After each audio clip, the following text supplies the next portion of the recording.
तो आज की कहानी एक ऐसे लड़के पर आधारित है जिसे अपने मॉम डैड के डिवोर्स होने के बाद उसे अपने 3 अंकल्स के साथ रहना पड़ता है। जहां पहुंचने के बाद उसे अपने अंकल्स और आंटियां की बहुत सारे राज मालूम पड़ते हैं। तो कहानी की शुरुआत होती है और में मैनुअल नाम का एक लड़का दिखाया जाता है जो कि 3 हफ्तों के लिए अपने अंकल के घर पर जा रहा होता है। वहां पहुंचने के बाद हम जान पाते हैं कि मैनुअल के तीनों अंकल एक ही बिल्डिंग के अलग अलग अपार्टमेंट में रहते हैं। असल में हम जान पाते हैं कि मैनुअल के डैड और मॉम दोनों अलग होने वाले हैं क्योंकि बहुत जल्दी उनका डिवोर्स होने वाला है। और यही वजह है कि मैनुअल को अपना घर छोड़कर अपने अंकल्स के घर रहने के लिए जाना पड़ रहा है। अब हम देखते हैं कि सबसे पहले वो अपने सबसे छोटे अंकल जॉर्ज के यहाँ रहने के लिए जाता है। उसके अंकल एक ट्रेलर का काम करते हैं। हम देखते हैं कि अब वो मैनुअल को अपने साथ अपनी दुकान पर लेकर जाने लगे थे जहाँ पर बहुत सारी लड़कियां काम करती है। यहाँ पर मैनुअल अपने अंकल को उन लड़कियों के साथ फ्लर्ट करते हुए देखता है, लेकिन तभी वहाँ पर जॉर्ज की बेटी फ्रेया आ जाती है। उसे देखने के बाद मैनुअल पूरी तरीके से फ्रेया की तरफ अट्रैक्ट हो जाता है। हम देखते हैं कि मैनुअल को यहाँ पर रहने में धीरे धीरे अच्छा लगने लगता है। एक दिन जॉर्ज इन दोनों को अपने साथ लेकर पेंटिंग सिखा रहा होता है, लेकिन तभी वहाँ पर मौजूद एक पागल आदमी आ जाता है जिसकी वजह से ये दोनों बच्चे काफी डर जाते हैं। लेकिन जॉर्ज उन्हें कुछ खाने के लिए देने को कहता है, जिसके बाद मैनुअल उसे पागल को ले जाकर एक सेब देता है, जिसके बाद वो आदमी वहाँ से चला जाता है। अब शाम के टाइम हम फ्रेया को देखते हैं जो कि अपनी मॉम के साथ डांस सीख रही थी। वहीं पर बैठा जॉर्ज मैनुअल को कला से जुड़ी जानकारियां दे रहा था, लेकिन मैनुअल का ध्यान कला की बजाय फ्रेया पर टिका था। हम देखते हैं कि धीरे धीरे मैनुअल फ्रेया को काफी ज्यादा पसंद करने लगता है और ये बात अब फ्रेया को भी समझ में आने लगी थी क्योंकि वो भी अब मैनुअल को पसंद करने लगी थी। इसी वजह से ये दोनों हर वक्त एक दूसरे के साथ ही रहने लगते हैं। एक दिन हम देखते हैं कि ये दोनों छत के टेरेस पर होते हैं जहाँ पर फ्रेया ये चीज नोटिस करती है कि मैनुअल खुश नहीं है। वो अपने मॉम डैड के अलग हो जाने की वजह से काफी डिप्रेशन में रहता है। अब इतना सब कुछ सोचने के बाद फ्रेया को लगता है कि वो उसे एक प्रॉमिस करे जहाँ पर वो उसे प्रॉमिस करती है कि वो उसका साथ कभी जिंदगी में नहीं छोड़ेगी। जिसके बाद वो अपने दूसरे अंकल माइकल के राज दिखाने के लिए उसे अपने साथ लेकर जाती है। अब वहाँ पहुंचने के बाद मैनुअल देखते हैं कि उसके अंकल माइकल अपनी ही सेक्रेटरी के साथ इंटीमेट हो रहा होता है।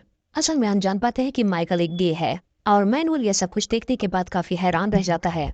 अब दूसरा हफ्ता लगने के बाद हम देखते हैं कि मैनुअल को अपने अंकल माइकल के साथ ही रहने जाना पड़ जाता है। जहाँ पहुंचने के बाद वो उसकी बेकरी में घूमता हुआ नीचे चला जाता है। वहाँ पर उसके अंकल एक खतरनाक म्यूजिक बजा रहे होते हैं। अब मैनुअल को अपने सामने देखने के बाद वो उसे अपने पास ही बिठा लेते हैं और उसे अपनी म्यूजिक के बारे में बताने लगते हैं। अब अगली सीन में माइकल की वाइफ उनसे कहती है कि वो काम पर जरा भी ध्यान नहीं देता, उसका पूरा ध्यान सिर्फ म्यूजिक में ही होता है। तभी यहाँ पर इनके बीच थोड़ी बहुत बहस भी हो जाती है। अब माइकल मैनुअल को बताता है कि उसे इस बेकरी का काम बिल्कुल पसंद नहीं है, उसे सिर्फ और सिर्फ म्यूजिक सुनने और बजाने में ही खुशी मिलती है। अब कुछ टाइम बाद हम फिर से माइकल और उसके असिस्टेंट को एक दूसरे के साथ देखते हैं, जहाँ पर माइकल का असिस्टेंट माइकल से कहता है कि कुछ ही दिनों में उसकी शादी होने वाली है, इसीलिए वो माइकल के साथ से रिश्ता खत्म करना चाहता है। जिसे सुनने के बाद माइकल को बहुत ही ज्यादा गुस्सा आता है। उसका लगाव अपने असिस्टेंट से इतना ज्यादा था कि उसके जाने के बाद वो खुदकुशी करने की कोशिश करता है, लेकिन इसमें वो हिम्मत से हार जाता है। यहाँ इनकी बातें मैनुअल और फ्रेया भी सुन रहे होते हैं। अब शाम के टाइम हम देखते हैं कि मैनुअल जब अपने आंटी के कमरे में जाता है तब वो उससे पूछती है कि आखिर वो कितनी खूबसूरत लगती है।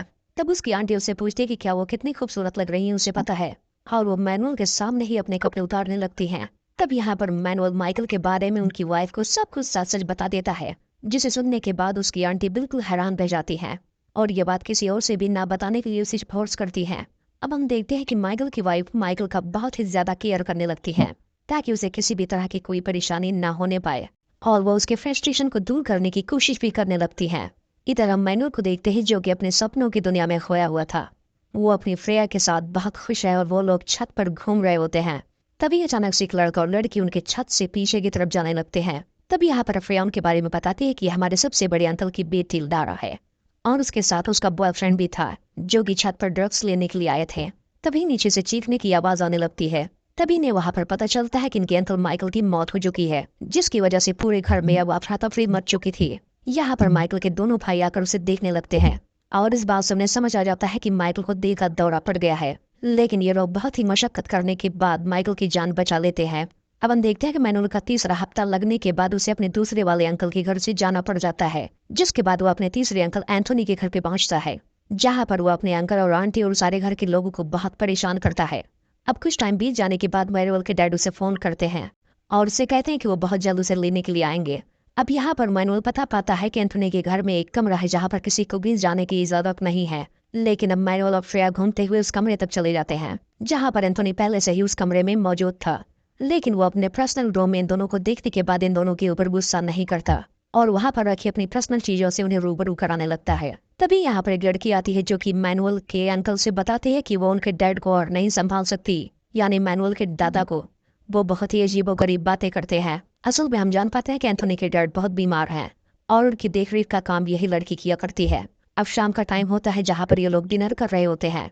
तब यहाँ पर एंथोनी अपनी बेटी से उसके बॉयफ्रेंड के बारे में पूछने लगता है, जिसकी वजह से इन दोनों के बीच बहस होने लगती है। अब गुस्से में आकर एंथोनी खाने के टेबल पर रखे सामान को फेंक देता है। अब एंथोनी को ऐसा करता हुआ देखकर मैनुअल काफी डर जाता है। तब एंथोनी की बेटी मैनुअल को समझाती है कि उसके डैड गुस्से में आकर कभी कभी ऐसा कर दिया करते हैं। अब थोड़ी देर गुजर जाने के बाद उसके अंकल ऐसा बिहेव करने लगे थे कि मानो जैसा कुछ वहां पर हुआ ही ना हो, जिसके बाद अब मैनुअल को ये सब कुछ थोड़ा अजीब लगने लगता है। अब सबका मूड खराब होने की वजह से मैनुअल के दादा डिसाइड करते हैं कि सारे लोग समंदर के सफर पर घूमने के लिए निकल पड़ेंगे ताकि सबका मूड ठीक हो जाए। अब अगले दिन हम देखते हैं कि मैनुअल अपने अंकल के पूरे परिवार के साथ होता है, जहाँ पर हम देखते हैं कि ये लोग अब समंदर के किनारे बहुत सारी मस्ती कर रहे होते हैं। यहाँ पर पूरा परिवार खुश था, जिसे देखने के बाद मैनुअल के दादा को बहुत ही सुकून मिलता है। उनकी ख्वाहिश थी कि वो अपने पूरे परिवार को एक दूसरे के साथ खुश देखें और उनकी ये इच्छा यहाँ पर पूरी होते ही उनकी वहीं पर मौत हो जाती है। अब मैनुअल के दादा के मर जाने के बाद उनका पूरा परिवार बहुत दुखी हो जाता है। अब इस दुख में शामिल होने के लिए मैनुअल के डैड और मॉम भी उसमें शामिल हो जाते हैं, जो कि इस वक्त एक दूसरे के साथ रहने के लिए तैयार हो चुके थे। और इनके बीच सब कुछ सही होने के बाद वो मैनुअल को भी अपने साथ अपने घर ले जाने लगते हैं। और इस तरीके से फ्रेया और मैनुअल की लव स्टोरी अधूरी रह जाती है और उसी को दिखाते हुए इस कहानी का यहीं पर एंड हो जाता है।